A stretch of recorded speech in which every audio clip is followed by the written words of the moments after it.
Okay, I wanted to go ahead and welcome everybody to this YouTube video.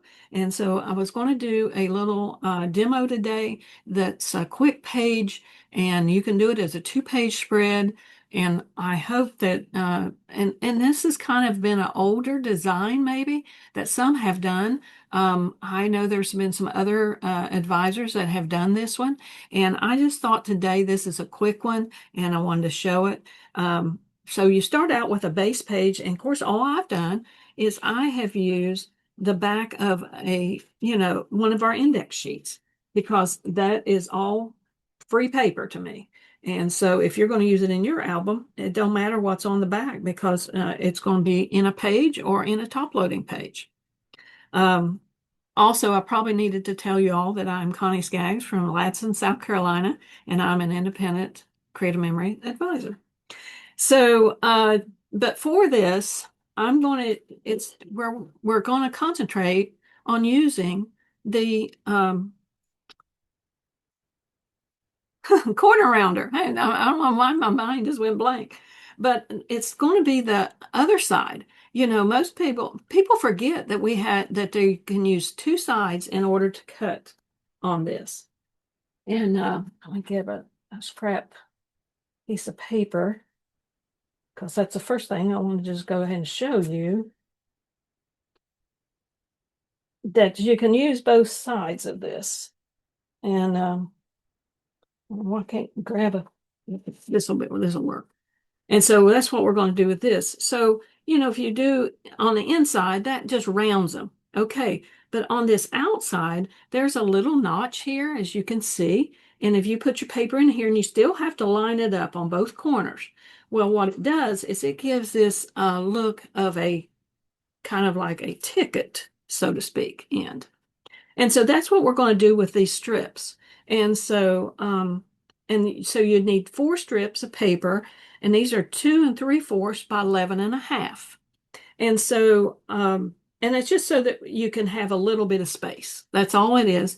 Use different ones. I pulled out, this is really old paper, um, it's a Spring Cottage, some of the Spring Cottage that was left over. And then I've just used some navy, a piece of white, and then I've punched this border as a chain from the Diamond Chevron chain.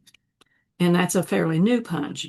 And you could use an edge punch, or like the new little um, hydrangea punch, and it would just be like on this strip, and the blue would show through. You wouldn't even need this third piece, but this is just a way to do it. This is 1 1/4 inch. This is 1 inch, and this is the chain. You might need to change these according to how wide your border is. And I just chose to use a border maker cartridge because I knew this would be small enough to use. If you use one of our border punches, sometimes those are a little bit bigger. And so then we're going to quick do these corners. And I purposely didn't do these. You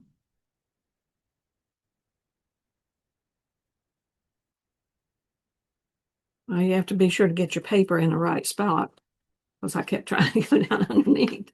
So, but you want those all the way to the corner so that those will match up.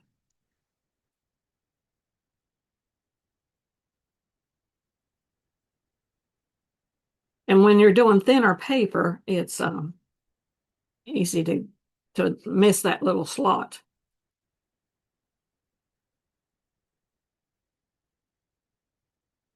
So hopefully,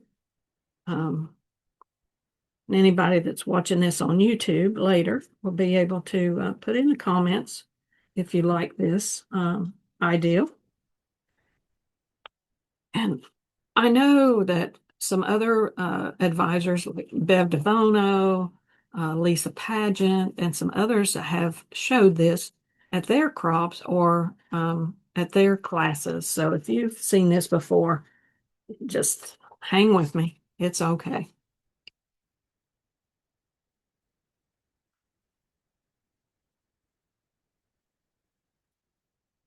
And I really wanted to lay down my magnetic board because I wanted to show you how I could just put all this together, and then you can just check things out. But we're just going to go ahead and do it like this. that is one of our new things too, is that we've had this new magnetic board.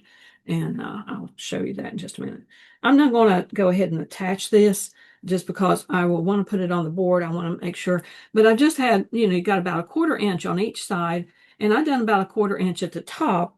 And I would do the top and bottom first. And then I would just, you know, kind of even out.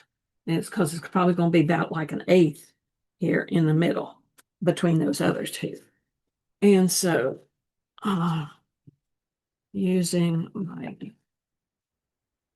and I know I just did what we were talking about a week or so ago about turning over your cardstock, and you may do it, may not do it.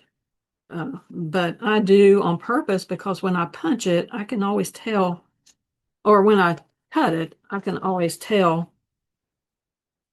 the cut line. And so I don't like that showing.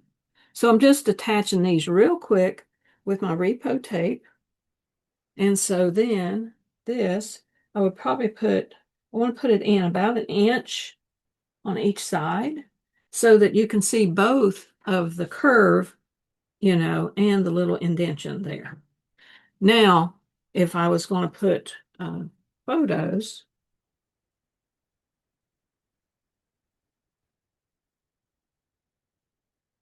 and just even these up however you want to. But I thought this had a good look.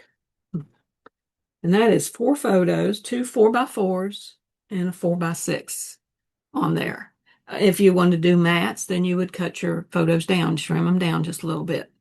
You still be able to see all your papers, and you want something that would coordinate. I tried to pick something that was darker, top and bottom printed in the middle. You can do whichever way. If I'd done it on the other side, I would probably reverse those and do it just the opposite. So this would be at the top and so forth. I was trying to pick something else that would be bold, and so that's the reason I picked the navy, because this has all got kind of a bluish gray design to that. And so, but here we are, brought back just a little tool that is very easy to use. Your little pieces go in the back here, and of course, how to have it, normally that's on the round one, but when it's here, they all just fly out. So you can use these little pieces if you wanted to as little pie pieces or whatever on something else. So just wanted to let you know this would be my challenge, like I would have, or this was my demo for today. So I hope that you enjoyed this. And again, this is Connie Skaggs from Latson, South Carolina.